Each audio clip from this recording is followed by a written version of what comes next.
Namo saya budaya, namo budaya. Perkenalkan, nama saya Vicky Lim dengan NPM 2531110, yang dimana kode kelas agama saya 1VUMB. Dan sekarang saya akan menjelaskan materi tentang kama dan kelahiran kembali, yang dimana saya rangkum dengan video penjelasan dari almarhum Cornelis Wawan dan Biku Utomo. Nah, kama dan kelahiran kembali.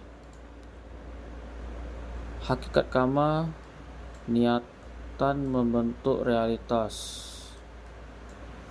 Kama adalah niat, bukan nasib.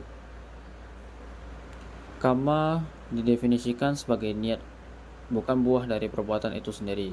Kama bukanlah takdir atau nasib yang tidak dapat diubah. Kama adalah energi yang dapat diarahkan dan diubah oleh perbuatan dan pikiran saat ini.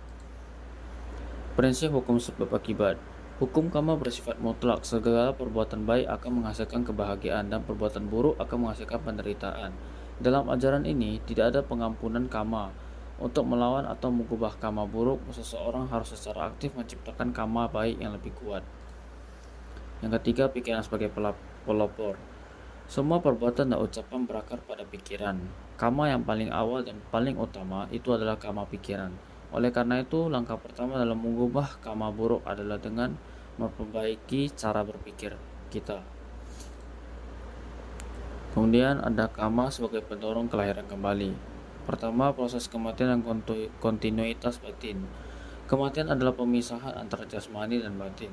Batin atau kesadaran itu tidak lenyap, melainkan terus berproses dan membawa daya dorong kama ke kehidupan baru. Kama bertindak sebagai energi yang menghubungkan kehidupan yang telah lampau dengan kelahiran yang akan datang. Perenjawana.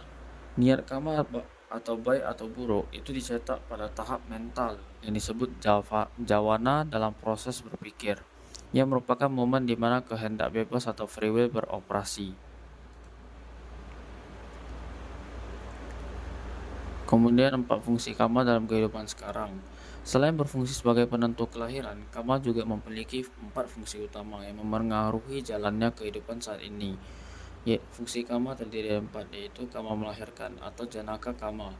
Dampaknya itu menentukan alam, jenis makhluk, dan kondisi awal, atau bisa disebut dengan kaya miskin, pandai atau tidak pandai kelahiran. Kemudian kama mendukung atau upatambaka kama.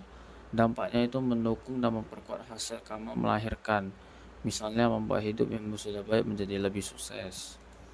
Yang ketiga ada kama mengurangi atau upapilaka kama. Dampaknya itu perilaku buruk saat ini yang melemahkan kama baik yang sedang berbuah. Misalnya orang yang memiliki takdir baik namun menjadi celaka karena kebiasaan buruk. Kemudian ada kama memotong, itu yang keempat, atau bisa disebut dengan upagataka kama. Dampaknya kama yang kuat yang mengubah total atau memotong jalan hidup yang sedang berlangsung. Misalnya, kama baik seseorang yang mengubah kondisi miskin menjadi berkecukupan. Kemudian strategi mengubah kama melalui kebajikan. Fokus pada kama sekarang. Kama yang dilakukan saat ini sangat penting karena ia membentuk kama baru dan dapat mengubah atau memotong efek kama lama.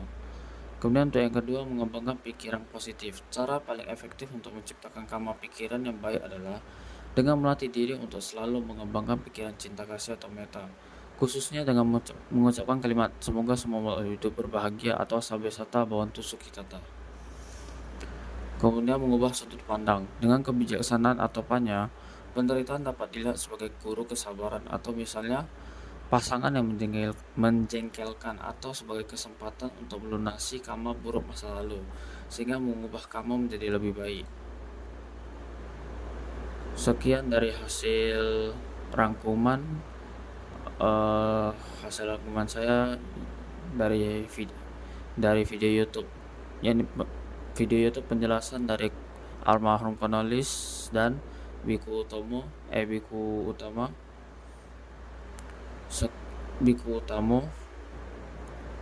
Sekian, terima kasih. Apabila ada ucap salah kata, mohon maaf. Namo Sangya Budaya, Namo Budaya.